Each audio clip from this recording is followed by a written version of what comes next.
गायत्री मंत्र एक बार मेरे साथ दोहराओ। ओम भूर्भुवः स्वः तत्सवितुर्वरेण्यं भर्गो देवस्य धीमहि धियो यो नः प्रचोदयात्। कल आपको जो समझा रहे थे उसी क्रम को आगे बढ़ाते हुए हम आगे की यात्रा पर निकलेंगे। बताया गया था परिवार का जो वातावरण है वो बच्चों को प्रभावित करता है और जैसा परिवेश बच्चों को मिलता है उसी परिवेश में आकर के बच्चे अपने जीवन को उसी रूप में ढालना शुरू कर देते हैं। परंतु जन्म लेते के साथ ही जो बच्चे समझदार होते हैं या कहिए उनके संस्कार कुछ अच्छे होते हैं, उनकी अंतर चेतना उन बुराइयों को स्वीकार नहीं करती। जैसा आप समझते होंगे, व्यक्ति जिस भी काम को करता है, करने के बाद में काम को करते समय मैंने कल बताया था मन और बुद्धि एक समय के बाद उसके क्रियाशील होते हैं। आत्मा या भावना सतत क्रियाशील रहती है। कुछ व्यक्ति या कुछ बच्चे इस तरह की प्रकृति के होते हैं जो उन गलत बातों को स्वीकार, उनकी अंतरात्मा उन गलत बातों को स्वीकार करती ही नहीं है। ऐसे बच्चे अपने लिए अपना एक अलग रास्ता करके चलते हैं, अपने लिए एक रास्ता बनाते हैं। वो रास्ता उनके विश्वास पर टिका हुआ होता है। परम पूज्य गुरुदेव ने ये कहा है कि आत्मविश्वासी सभी पर विजय प्राप्त कर सकता है। आवश्यकता है जिस तरह से व्यक्ति किसी कर्म को करता है तो उस कर्म पर उसकी पकड़ होती है, परंतु पकड़ व्यक्ति की नहीं उसके विश्वास की होती है और उस विश्वास के आधार पर वो अपने जीवन को जीता है। मैं दोबारा से कहता हूँ, आज तक जितनी भी संसार में आविष्कार हुए हैं उन आविष्कार करने वाले वैज्ञानिकों के पास में एक ही शक्ति थी, वो थी अपने आत्मविश्वास की ताकत। उन्होंने अपने मन से अपने हृदय को जोड़ करके उन संभावनाओं को अपने अंदर जागृत किया जो संसार में अभी तक जागृत नहीं हुई थी और उसी के आधार पर वो अपने रास्ते को नापते हुए चले गए और अपने जीवन में आगे बढ़ते हुए चले गए। मैं ये कहता हूँ कि जितनी भी सफलताएं हैं उन सब का आधार ये आत्मविश्वास ही है। व्यक्ति जितना अपने आत्मविश्वास को पकड़ करके चलेगा उतना ही वो जीवन में आगे बढ़ता हुआ चला जाएगा। शक्ति और विश्वास, समस्याओं का हल अपने आप में स्वयं ढूंढना, ना कि दुनिया में उस हल को खोजना। क्यों दूसरे लोगों से हम सहायता की याचना करें? ऐसे व्यक्ति खुददार होते हैं और अपनी खुददारी के आधार पर आत्मविश्वासी व्यक्ति अपने रास्ते को स्वयं चुनते हैं और स्वयं बनाते हैं। वो किसी के ऊपर निर्भर नहीं रहते हैं। इसका मतलब ये भी नहीं है कि वो किसी पर विश्वास नहीं करते हैं, परंतु वो अपनी समस्याओं का हल अपने आप स्वयं ही ढूंढते हैं।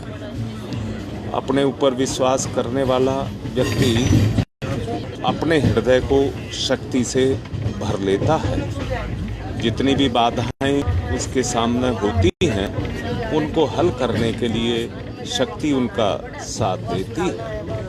किंतु जो अपने आत्मिक शक्तियों को पहचान नहीं पाते हैं उन्होंने अपनी विभूतियों को, जो उनके अंतस में सोई हुई पड़ी हुई होती है, वो उसे जगा नहीं पाते। ऐसे कितने व्यक्ति हुए हैं जो गरीबी की अवस्था में पैदा हुए हैं, परंतु वो जननायक बने और पूरे विश्व, पूरे ये देश का उन्होंने शासन की बागडोर अपने हाथ में संभाली और शासन किया उन्होंने। परंतु वो इतने ईमानदार और खुददार बनकर के रहे कि उन्होंने किसी भी स्तर पर अपने ईमान को डिगने नहीं दिया। ऐसे व्यक्ति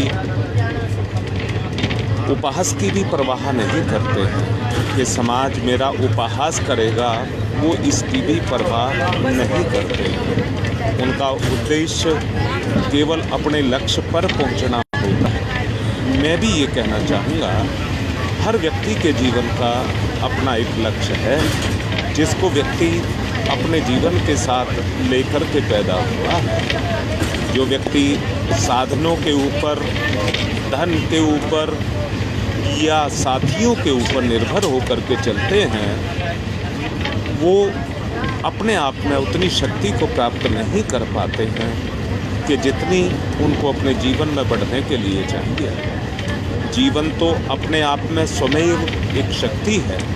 सोच करके देखिए, अगर हमारे परिवार में ऐसे बच्चे पैदा हो जाएं जो स्वयं अपने आप में चलें और अपने साथ दूसरों में भी उस आत्मविश्वास को जगाएं और उस आत्मविश्वास को जगा करके वो उनको भी प्रेरित करके अपने साथ लेकर के चलें, तो आप सोच करके देखिए, जो संसार में अभी तक संभव नहीं है, ऐसे बच्चे उस असंभव को भी संभव करने की क्षमता अपने अंदर रखते हैं। मैं ये कहूँगा, निराशा एक जड़ के समान है, जो जिस व्यक्ति के जीवन में लग जाती है, उसके जीवन को अंदर से खोखला करके रख देती है। हमें इस बुराई से हमेशा अपने आप को दूर रखना चाहिए और दूर रखने के लिए एक स्फूर्ति, एक ताजगी, एक उमंग, एक लक अपने अंदर पैदा करनी चाहिए और उसको लगन में लगा करके अपने जीवन को हमेशा आगे बढ़ाते हुए चले जाना चाहिए। मुगल सम्राट अकबर, विश्व विजेता नेपोलियन, जर्मन के प्रधानमंत्री बिस्मार्क ऐसे महापुरुष थे जिन्होंने आत्मविश्वास के आधार पर बहुत सारी सफलताएं प्राप्त की। ऐसा कभी मत सोचिए कि मैं अकेला हूँ। आपकी शक्ति और सामर्थ्य चाहे कितनी ही छोटी क्यों ना हो, पर आपके साथ में आपकी शक्ति और सामर्थ्य है। अपना ज्ञान, शारीरिक क्षमता, सब कुछ स्वल्प होते हुए भी दीनता और हीनता का मारक भाव आपके अंदर पैदा नहीं होना चाहिए। उससे हमेशा अपने आप को दूर रखें। अगर आप कभी भी कमज़ोर पड़ेंगे तो वो तभी ही कमज़ोर पड़ेंगे। अपने भविष्य को अंधकार में बनाने से बचाने के लिए अपने आप में ऐसा सोचिए, आपके पास क्या नहीं है। आप साहसी हैं, आप कर्मशील हैं, आप पौरुष को दिखाने वाले हैं, आप में क्षमताएं हैं। आपका शरीर मोटा तगड़ा ना हो, कोई बात नहीं, आप स्वस्थ तो हैं। महात्मा गांधी 96 पौंड के थे, शरीर से दुबले पतले थे। आप क्यों मान रहे हैं कि आपकी शक्ति सीमित है? आप इन शक्तियों का थोड़ा प्रयोग तो कीजिए और आपको पता चलेगा कि आप कितने बलशाली हैं। आप सोच नहीं सकते। बेखटके अकेले रहो और अपने जीवन में आगे बढ़ते रहो। अपना आदर आप करो।